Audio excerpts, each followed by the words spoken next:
2022학년도 수능을 치른 수험생 여러분, 그리고 학부모님 고생 많으셨습니다. 여러분들의 노력의 결실이 수능 통지표에 고스란히 담길 수 있기를 기원하겠습니다.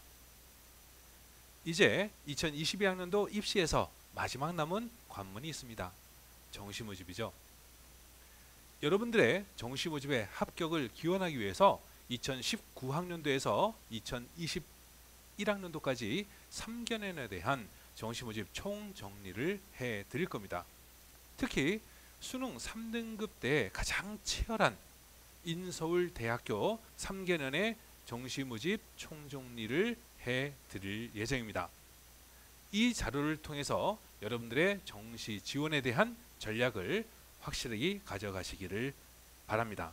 오늘은 서울과기대, 세종대, 단국대 죽전캠퍼스, 가천대, 한양대 에리카 캠퍼스, 명지대 6개 대학의 경제, 경영, 모집 단위에 대한 총정리를 해드리겠습니다. 먼저 여러분들이 지원을 계획하고 있는 경제, 경영, 모집 단위가 이 대학들에 해당되는지 확인하시기 바랍니다. 자료화면 보시겠습니다.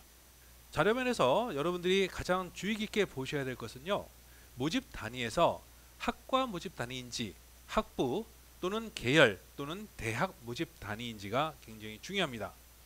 학과 모집 단위와 대학, 계열 모집 단위에서 수요로 최저 합격선들이 커트라인이 달라지게 나올 수가 있습니다. 그런 점에 유념해서 보시면 됩니다.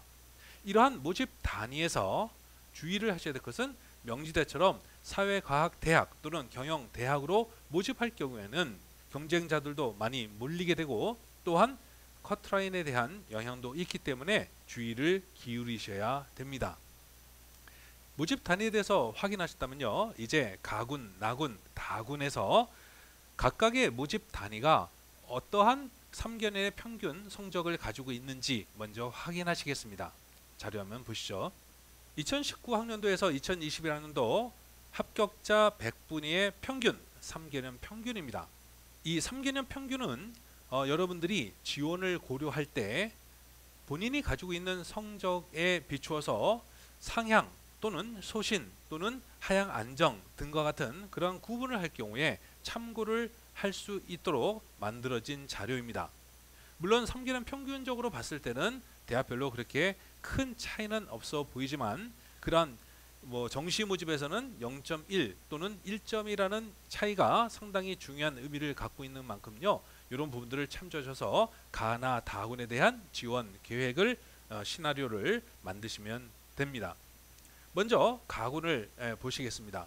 가군에서는 가천대학교 경제학과 2, 여기서 경제학과 2라고 되어 있는 것은요, 가천대학교는 정시 모집에서 일반전형 1, 2로 모집을 하고 있습니다. 거기서 일반전형 2에 해당되는 모집 단위입니다. 일반전형 2 같은 경우는 실질적으로 4개의 영역에서 3개의 영역만 반영되었기 때문에 평균 성적이 굉장히 높게 형성되어 있습니다. 이러한 경우를 제외하고 나머지 대학들은 4개 영역을 반영하고 있죠. 단국대학교 죽전캠퍼스가 가장 높게 나타나고 있고요. 서울과기대, 한양대 에리카, 가천대가 나타나고 있습니다. 참조하시고요. 나군에서는요, 단국대 죽전캠퍼스가 역시 가장 높은 성적을 보여주고 있고, 세종대, 명지대, 그 다음에 한양대 에리카 캠퍼스가 그 뒤를 잇고 있습니다. 다군에서는 가천대학교 경영학부 2, 이 2라는 것은 일반전형 2 모집 단위라고 했습니다. 그래서 3개 영역 반영되었기 때문에 실질적으로 높은 성적 커트라인을 보여주고 있다는 점 유의하시기 바라고요.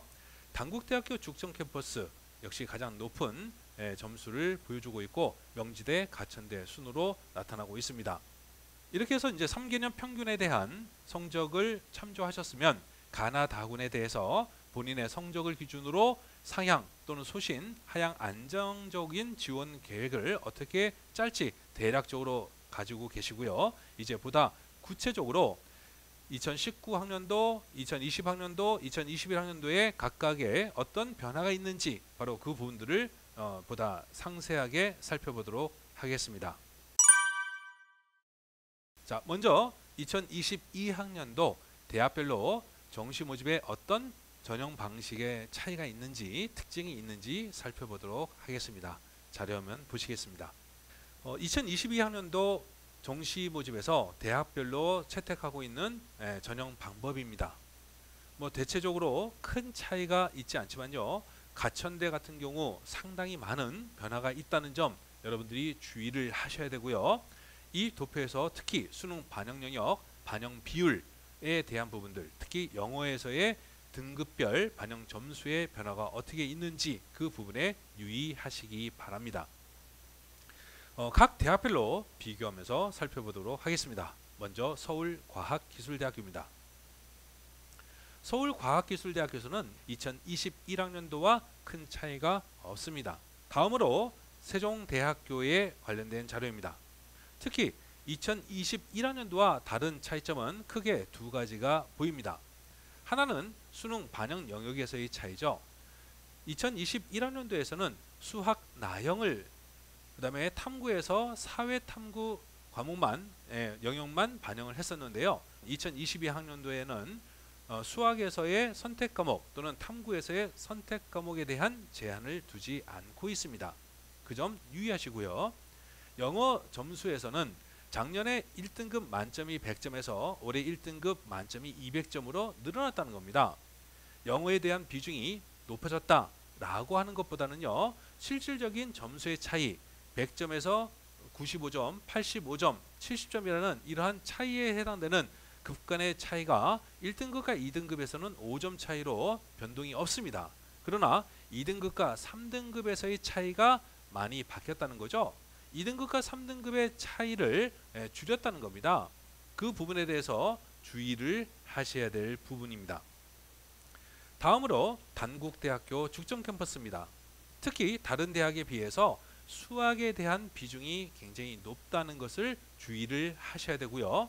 영어에서의 급간에 대한 점수가 1등급과 2등급이 3점, 2등급과 3등급이 5점, 3등급과 4등급이 8점 차이로 실제로 1, 2, 3등급에 대한 급간의 점수 차이가 적다라고 하는 것. 따라서 영어 성적에서 나름대로 좀 요번에 성적이 약간 다른 영역에 비해서 못 미친 학생들 같은 경우는 주의 깊게 볼 수 있는 부분입니다. 2021학년도 전형 방법과 크게 달라진 것이 없습니다. 다음으로 가천대학교입니다. 2022학년도 전형 방법은 많은 부분에서 변화가 있습니다. 2021학년도와 동일하게 일반 전형 1과 일반 전형 2로 구분해서 모집을 하고 있습니다. 모두 수능 100%를 반영하고 있고요. 먼저 일반 전형 1에서 살펴보시면요, 달라진 것이 없습니다. 두 번째로 일반 전형 2입니다. 일반 전형 2는 작년 같은 경우는 국수, 영탐, 탐구 한 과목 4개 영역 중에서 3개 영역을 반영했습니다.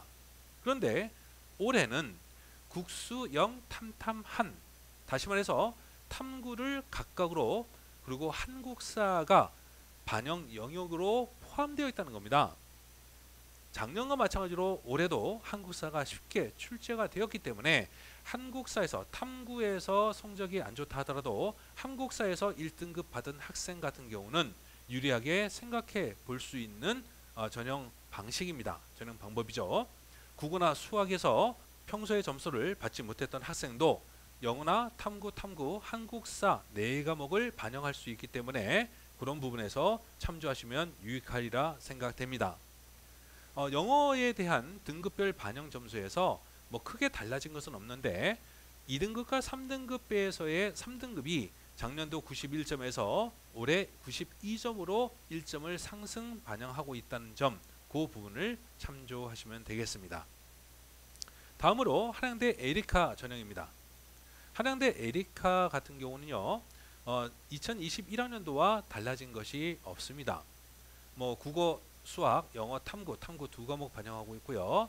여기서도 마찬가지로 수학에서 30%라는 가장 높은 반영 비율을 책정하고 있고, 영어, 특히 영어가 다른 대학에 비해서 반영하는 점수의 차이가 상당히 적다는 거죠. 1등급이 100점, 2등급이 99.5, 3등급이 99점, 4등급이 98점. 올해 영어가 약간 어렵다라고 느끼고 있기 때문에 영어에서 약간 좀 기존에 본인의 성적이 안 나왔던 학생들은 주의 깊게 살펴볼 필요가 있습니다. 특히 뭐 수능 반영 영역에서는요, 국수나 영사, 즉 반영 영역이 지정되어 있다는 것, 선택 과목이 지정되어 있다는 것이 올해 같은 경우는 선택 과목이 지정되어 있지가 않다고 하는 점, 그 부분만 유의하시면 되겠습니다. 다음으로 명지대학교입니다. 특히 올해 주의를 해야 될 것은 작년도에는 국수, 영탐 두 과목을 반영했던 것이 올해는 국수, 영탐, 탐구가 한 과목 반영된다는 점입니다. 이것은 작년도의 커트라인을 중심으로 지원 계획을 삼는다고 한다면 큰 오산을 일으킬 수가 있기 때문에 이 점을 주의하셔야 됩니다. 각각의 대학의 각 대학별로 전형 방법에 대해서 살펴보았습니다. 이제 이 대학들이 실질적으로 가군, 다군에서 모집 단위에 따라서 2019학년도부터 2021학년도까지 합격자들이 어떤 성적 변화가 있는지 살펴보도록 하겠습니다.